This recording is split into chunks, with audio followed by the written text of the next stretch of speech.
Assalamualaikum warahmatullahi wabarakatuh.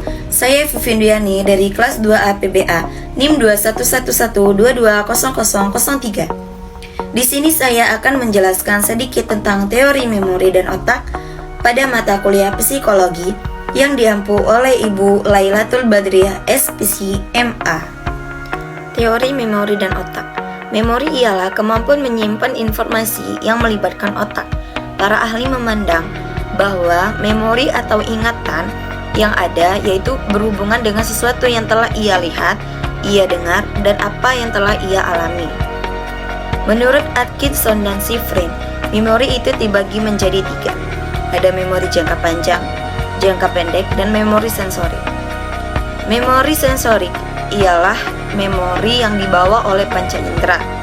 Sedangkan memori jangka pendek ialah memori yang disimpan dalam jangka waktu yang sangat cepat, seperti ketika kita menekan nomor telepon yang sedang kita lihat di buku telepon. Kemudian memori jangka panjang. Memori jangka panjang itu terbagi lagi menjadi 3, yaitu memori prosedural, memori semantik, dan memori episodik. Memori prosedural ialah memori yang berhubungan dengan bagaimana cara melakukan sesuatu, seperti bagaimana cara memasak, bagaimana cara mengendarai kendaraan, dan masih banyak lagi. Sedangkan memori semantik ialah mengetahui arti dari sesuatu, arti dari kata, seperti apa itu ayah, apa itu kita, dan masih banyak lagi. Kemudian yang ketiga, memori episodik.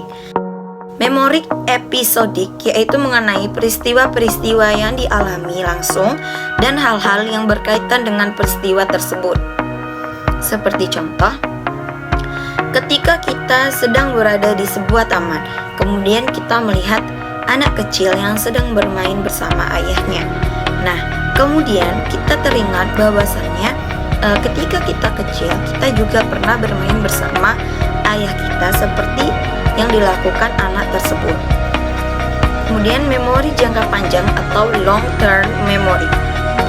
Untuk mengingat masa lalu dan menggunakan untuk saat ini disebut memori jangka waktu panjang.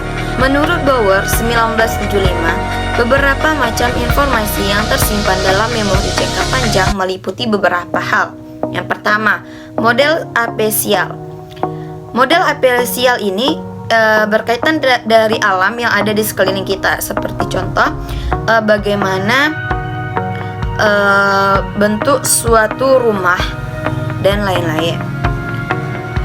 Kemudian keyakinan kita terhadap orang, diri sendiri, dan bagaimana berperilaku dalam situasi sosial yang bervariasi. Kemudian keterampilan motorik. Keterampilan motorik dalam mengemudi, bersepeda, dan yang terakhir ada keterampilan perseptual, yaitu keterampilan dalam memahami bahasa atau menginterpretasikan lukisan atau musik. Kemudian ada juga memori autobiografi. Memori ini berkaitan dengan histori masa lalu seseorang, dan memori ini juga dapat mengetahui bagaimana kepribadian seseorang tersebut. Menurut Kenneth, tahap-tahap mekanisme daya ingat itu ada 3. Yang pertama, menerima cepat atau acquisition, memasukkan informasi yang diperoleh ke dalam otak melalui panca indera seperti indera penglihatan. Kemudian menyimpan store, informasi yang telah diperoleh ke dalam otak. Nah, informasi yang telah kita dapat melalui panca indera tadi kemudian langsung disimpan otomatis ke dalam otak kita. Kemudian memproduksi, mengeluarkan informasi tersebut ketika diperlukan saja. Kemudian ada faktor penyebab lupa. Faktor penyebab lupa yang pertama tidak terpakai, seperti tidak mengulangi informasi yang telah diberikan. Contohnya, ketika kita di SMA, kita sudah tidak belajar pertambahan lagi, karena pertambahan sudah belajar di SD. Kemudian, karena kita tidak belajar lagi dan kita tidak pernah mengulangi lagi pertambahan tersebut, maka itu bisa hilang seketika. Kemudian gangguan. yaitu seperti mempelajari hal-hal yang baru. Seperti contoh, ketika ada seorang anak yang mempelajari nama-nama tumbuhan, kemudian ia dikenalkan untuk mempelajari nama-nama hewan, dan ternyata ia lebih suka untuk mempelajari nama-nama hewan daripada nama-nama tumbuhan. Nah, dari situlah nama-nama tumbuhan tadi dilupakan. Yang ketiga yaitu represi. Represi ialah pengalaman masa lalu yang sengaja ditekankan dengan kuat supaya tidak timbul dalam ingatan. Seperti contoh, seseorang pada masa lalunya tidak sengaja membunuh orang lain. Nah, hal tersebut sengaja dihilangkan dalam ingatannya agar ia tidak mengingat apa yang telah terjadi di masa lalu. Kemudian timbulnya ingatan. Ingatan timbul dalam berbagai jenis. Yang pertama, ingatan kepada sesuatu seperti orang terperit di kelas. Nah, itu biasanya diingat terus oleh kita. Kemudian rekoleksi. Rekoleksi yaitu mengingat kembali peristiwa secara lengkap. Seperti halnya seorang penjahat menjawab semua pertanyaan yang diberikan oleh hakim terhadap kejahatan yang telah dilakukannya. Yang ketiga ada rekognisi, yaitu mengenal kembali pada suatu hal ketika melihatnya atau mendengarnya. Seperti yang telah saya contohkan tadi, jika kita melihat anak kecil yang sedang bermain bersama ayahnya, maka kita teringat masa kita yang dulunya seperti anak kecil tadi. Kemudian mempelajari kembali. Hal ini bertujuan untuk memperlihatkan bahwasannya masih ada ingatan yang tersisa meskipun hal itu telah lama dipelajari, seperti kita mengulang pelajaran kita yang sewaktu SD. Kemudian yang terakhir ada menggali kesadaran rentang ingatan, yaitu bertujuan untuk mengetahui seberapa lama kita dapat menyimpan informasi tersebut. Kemudian otak. Otak adalah tempat diaturnya proses berpikir, berbahasa, emosi, dan kepribadian. Kerja otak dan proses pembelajaran. Salah satu yang dapat dilakukan untuk menciptakan kondisi belajar yang memungkinkan otak dapat berfungsi secara maksimal ialah pembelajaran yang menggunakan kedua belahan secara seimbang.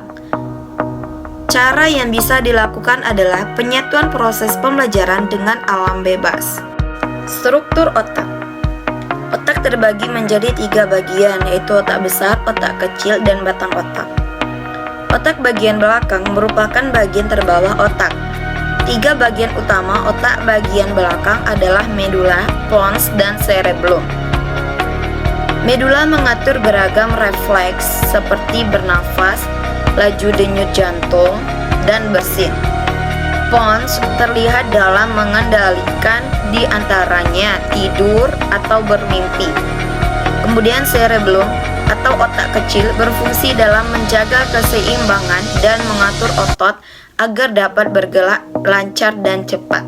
Kemudian otak bagian depan terdiri dari sistem limbik, talamus, ganglia basalis, hipotalamus, dan korteks cerebrum. Yang pertama, sistem limbik.